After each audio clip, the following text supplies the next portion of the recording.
Bonjour, j'aimerais m'inscrire sur votre réseau social. Vous pouvez alors me faire votre adresse email, votre numéro de téléphone, une copie de votre carte d'identité, un RIB, les 3 derniers bulletins de salaire et une autorisation parentale.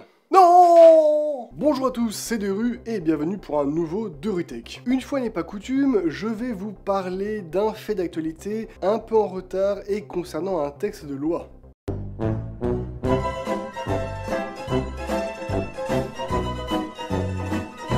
Nous avions la majorité légale pour conduire, voter, fumer, boire de l'alcool. Nous avions la majorité sexuelle permettant à une personne civilement mineure d'avoir des relations sexuelles avec une personne civilement majeure sans que cela ne relève de l'infraction. Nous avons désormais la majorité numérique. Afin de protéger les enfants sur les réseaux sociaux et lutter contre la haine en ligne, la loi du 7 juillet 2023 instaure une majorité numérique en dessous de laquelle les jeunes ne sont pas autorisés à créer des comptes de réseaux sociaux sans l'autorisation explicite de leurs parents.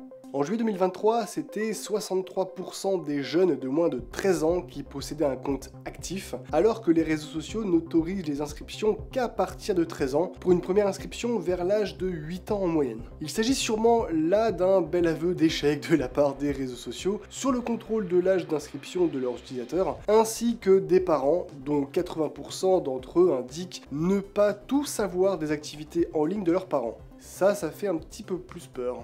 C'est donc désormais à partir de l'âge de 15 ans que les jeunes pourront créer leur compte sans accord parental. Ce choix de l'âge a été décidé car il coïncide avec l'âge de la majorité sexuelle en France et représente le cap du passage du collège au lycée.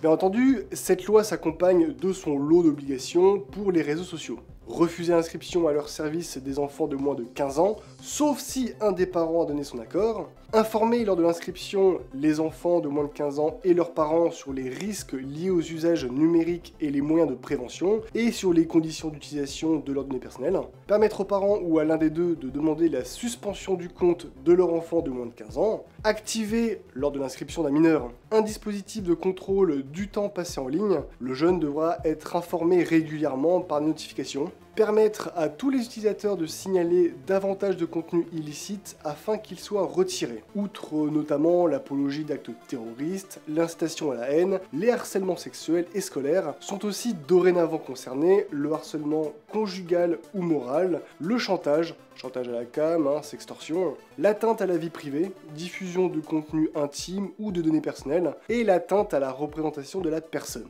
deepfake par exemple.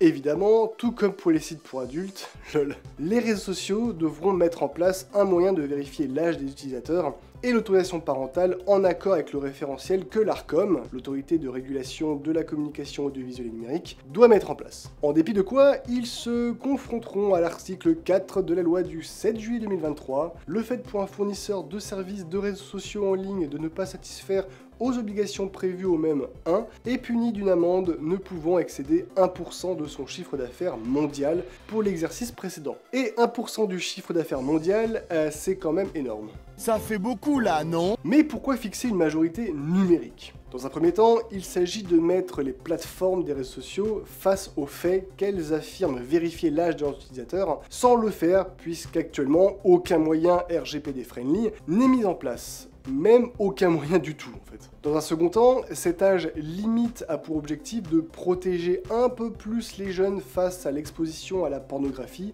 aux fake news, au risque de cyberharcèlement, en restreignant ces plateformes aux moins de 15 ans sans le consentement des parents, ce qui oblige aussi les parents à garder un œil sur l'activité en ligne de leurs rejetons.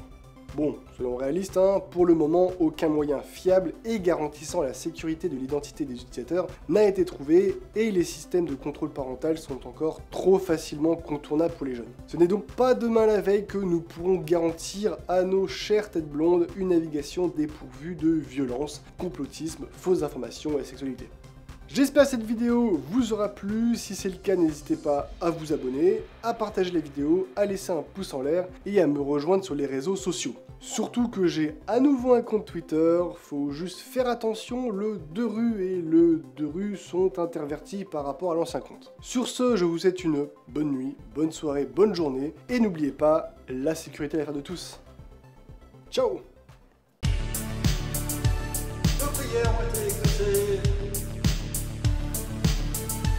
Insérer blague sur Apple ici. like sur Apple ici. Bon, c'est bon, ça va, on a compris.